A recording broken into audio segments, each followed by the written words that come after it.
Now after the made field goal, back out Lambeau to kick this one off. That's fielded in the end zone. And he's up past the 20 to the 22-yard line.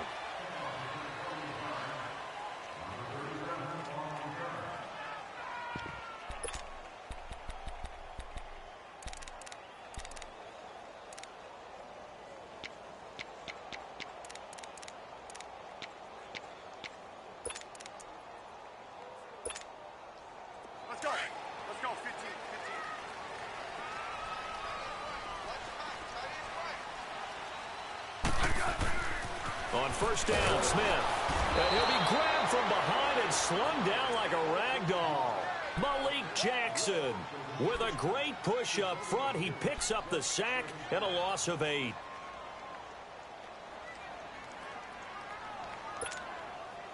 So that complicates things a bit here. 18 yards to go now on second down.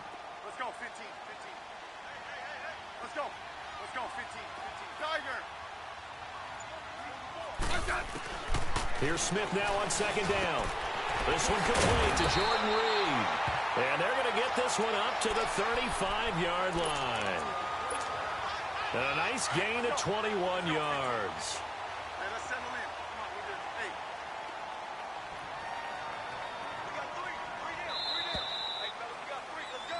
Back live, Charles Davis to my right. I'm Brandon Gaudin. It's Redskin.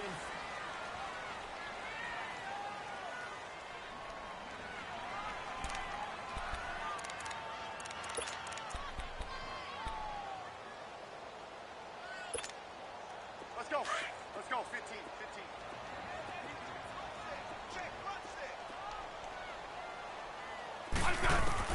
Now a first down throw. It's Smith. Looking for Crowder, and it's intercepted. Picked off by the linebacker, Miles Jack. And he'll actually lose 6 yards on the return, but I don't think they care. They've got the football back. Well, as we look back to the final week of the preseason and the roster cuts, that final day roster cuts, a lot of noise was made. The biggest noise, though, Khalil Mack moving to the Windy City. That's one that, let's look at it from Chicago's perspective.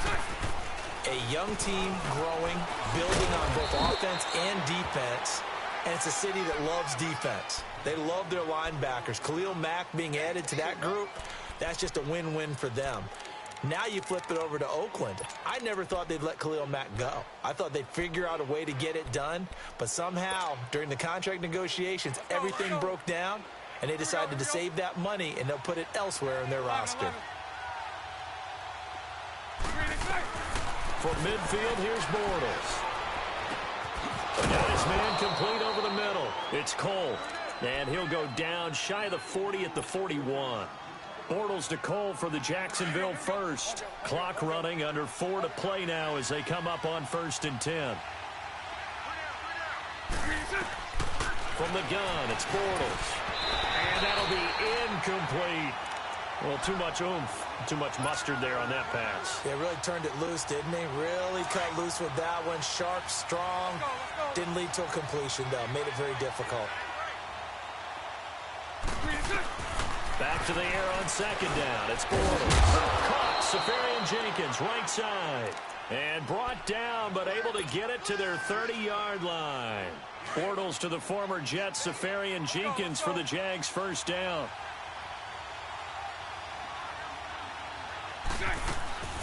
Bortles gives to Yeldon on the draw.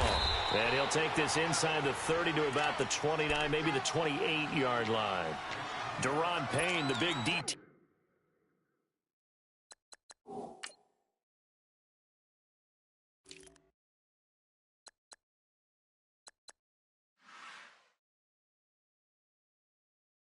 Tackle there to make the stop.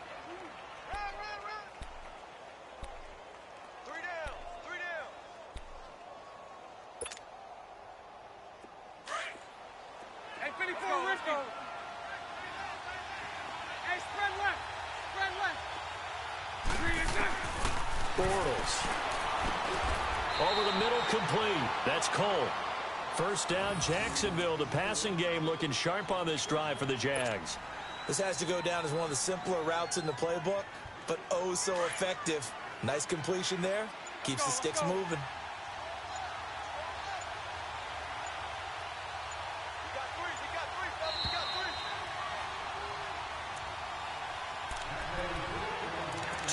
Remain here in the first half. Back to FedEx Field following this short break. Here we go, here we go.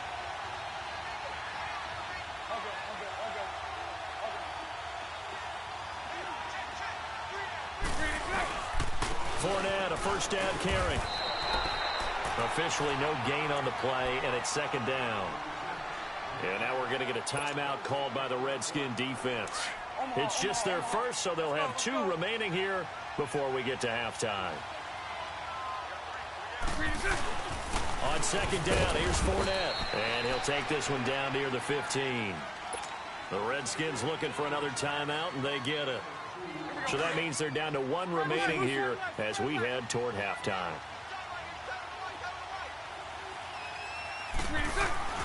Now Bortles. And incomplete. The contact made the ball roam free and brings up 4th down. That's a good job there creating the contact to force the incompletion.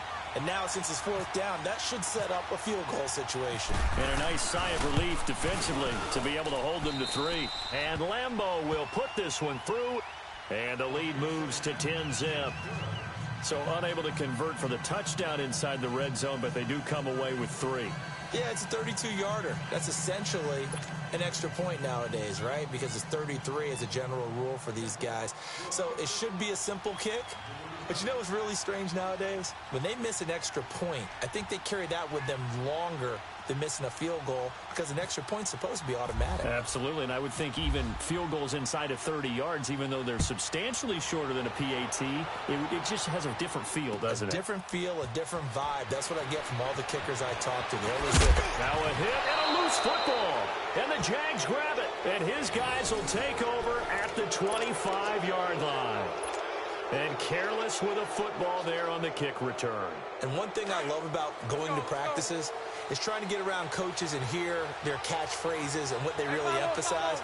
We haven't been to a single one yet this year where a guy fielding a kick, you don't hear, tuck it away, tuck it away, tuck it away. And this time, they turned it over. Ball security eluded him. But we just saw a great example of what we talked about with his coach prior to the game. He's definitely one of the better linebackers at reading a play and flowing to make the stop before it turns into something big. Here we go. Now Bortles. Flushed out right. Oh, he's got a little daylight. And he'll go out of bounds down inside the 15-yard line. The Jags picking up the first down there, a gain of 12.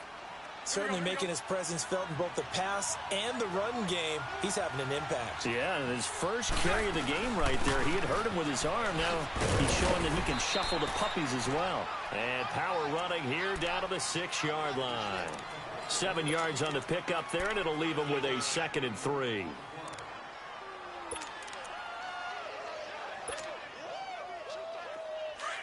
Let's go, let's go.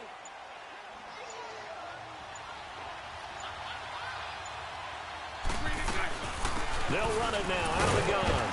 And the hole closes quickly here. He can fight only to about the 4. They got 2 of the 3 they needed there. Leaves them with 3rd and just a yard.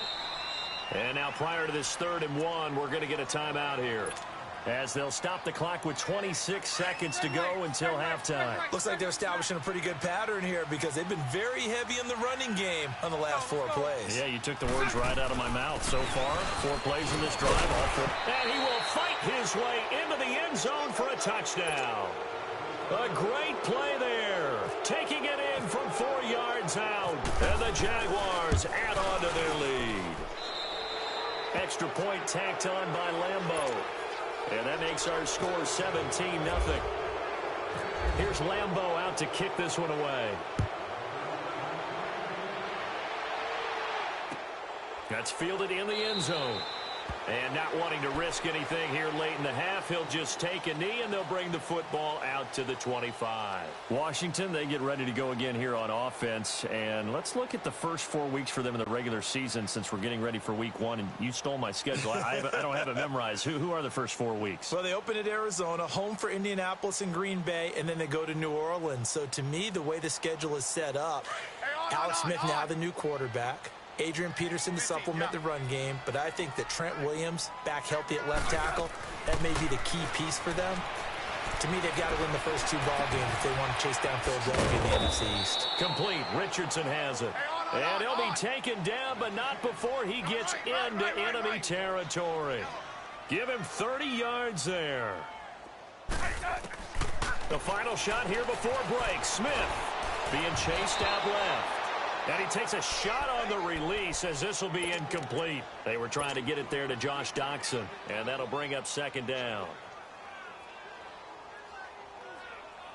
After the incomplete pass, here now is 2nd and 10. Now Smith, a final shot before break. Flush to his right. Now he'll let it go deep right side. It's caught at the 10. And he's taken down, but not before reaching the 10-yard line. And just like that, on we head to half number 2. So we've reached halftime here with the visiting Jaguars out on top. The Jaguars in possession of the lead, and they will get the football as we are underway in this second half. And he's able to get it across the 20, but not by much, as he's marked down at the 21-yard line. Out comes Washington's offense as they get set to take over here. They come out here with a 0 on the scoreboard. What was said in that locker room? That's what I want to know. I would love to have been in there because we often have the feeling that there's a lot of shouting, screaming, people upset. But typically, halftime locker rooms are a lot more clinical than that. And in this case, are they upset that the plays weren't working because of execution? Or did they think they were just bad plays to call? Yeah. We'll find out pretty quickly here if they felt they had something going, but they just need to do it a little bit. He rifles one that's intercepted. A.J. Boye with a pick. And his guys are going to get the football at the 23-yard line. When someone other than the quarterback is throwing the football, it's either beautiful or a disaster, and here it was the latter. Nowhere in between, right? I think you're exactly right.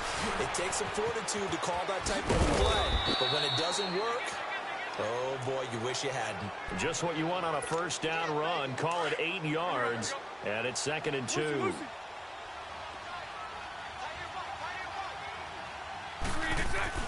Now Bortles throwing on 2nd down. And a big turnover there as his guys will get the football back. And they needed a break. They needed to make a play here in the 3rd quarter. Defensively, they did that. Now they got to go quickly and get some points on the board. And the best part is that they made their own break. Taking the ball away.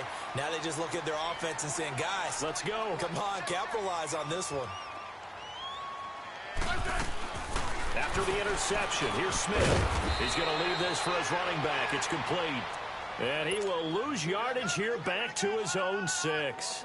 He'll wind up losing a yard on the play, and that'll bring up a 2nd and 11. That pass play wound up for negative yardage, so here's 2nd and 11. To throw on 2nd down is Smith. And he drops this off to Thompson, complete. It's a gain of 5, and that's going to bring up a 3rd down. It's funny, throughout the time that we've been together, when we talk with running backs about the ability to catch the ball, their eyes light up when they talk about open field and having one-on-one matchups, don't they? Yeah, they do. And that's the reason why. What we just saw, shedding those tackles, and that's what they're used to doing. It is, and it starts at the beginning of the play. One-on-one matchup if someone's trying to cover them, but they also like those one-on-ones downfield after the catch when they're running with the ball. They think they're going to win those, too. Well, they try to swing it out left into the flat, complete, but really nice open field tackling. And they played that one like a great boxer. They were on their toes on that one. They weren't back on their heels reacting to the play. No, they saw it, came right for it, and made a nice tackle for lost yardage. Now Smith. Jordan Reed has it. And he's able to get the first before he's taken down at the 36. A gain of 26 and a conversion there as well on 4th down. On 1st and 10, Smith. Looking left side, and he's got him in. That's Thompson. And he'll be brought down right at the 45-yard line. It's a 9-yard pickup on the play, and it'll be second and about a yard to go for the first. Now he'll dump it underneath to his running back, complete. And he'll be taken down across the 50 at the 45 in enemy territory. Give him 10 yards on that one, and that'll earn him a fresh set of downs. Throw left side complete. It's Thompson. They'll give him a yard on the play, and that'll bring up second down. Well, it's tough to be a defender in today's NFL because there's so many things to account for in today's passing game, including the back sneaking out of the backfield. Not quite as bad as a turkey bowl where you have that center-eligible stuff, but still a lot of guys to account for. Steps away to his left. He's going to flip one out here to his running back. And he'll be brought down, it looks like right at the 40. A gain of 4 on the play, and just like that, it's third down.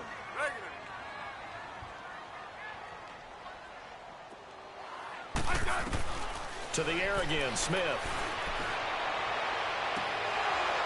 And incomplete here on third down. I know he wants to get his team back in the game, but a 50-50 ball right there that maybe was a little questionable. Yeah, he's pretty lucky to get that one back. I think that sometimes his quarterbacks play with a lot of confidence that borders on arrogance, and that can put your team in some Dutch. Yeah, especially maybe want to look at some safer routes after the interception he had that ended their last drive. Smith. That's to his running back, complete. And unable to break away. They stop him a few yards shy. Jay Gruden's guys unable to convert on fourth down. And the Jaguars are going to take possession here on the turnover on downs. Very good starting field position for the Jaguars offense as they come up 1st and 10. Trying to get the run game going. This is Fournette. And hard running's going to get him over the 40 to the 42. Call it a gain of 4 on first, and that'll make it second down. Third quarter and you've got the lead. You're not ready to go into that 4-minute offense to close the game out, but a running game can really benefit your team right now. They'll run it again with Fournette. And this play will be blown up. He'll lose yardage back at the 38. He'll wind up losing 3. And now it's third down. Well, forget about finding a lane there. He barely had time to look up before he was planted in the backfield. Probably fortunate he was able to hold on to the football.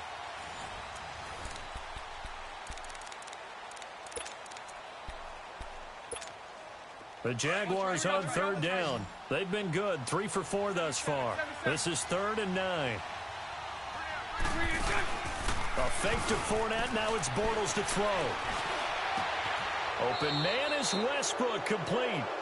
23 yards on the play.